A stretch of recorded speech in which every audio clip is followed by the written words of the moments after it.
I got a terrible hankering for some homemade bread. I love the way it makes my house smell, but I don't want to get all in the weeds about sourdough and all the things. So you know what I'm going to do?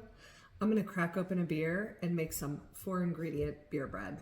All right, we're going to crack this beer open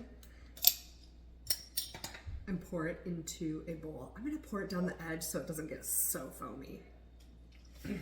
Now you can set that aside and grab that self-rising flour.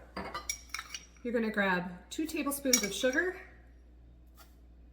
and mix that up with 3 cups of self-rising flour. I like to use a whisk for this part because I feel like it also kind of sifts the flour at the same time. Ooh, magic.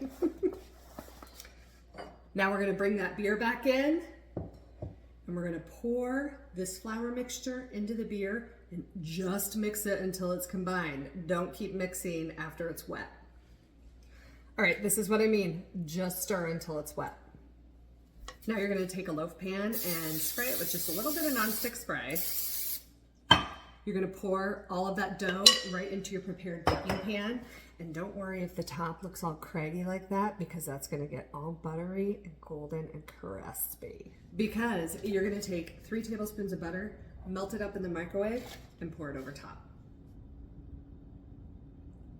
Now I'm going to take this, I'm going to put it into a 375 oven for about 40-45 minutes. This is 100% what I was craving.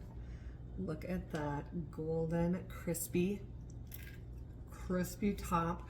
The inside is soft and a little bit dense. It's so good. It smells like fresh bread in here. I am going to smear some butter on this and take a big bite. I hope you make this one.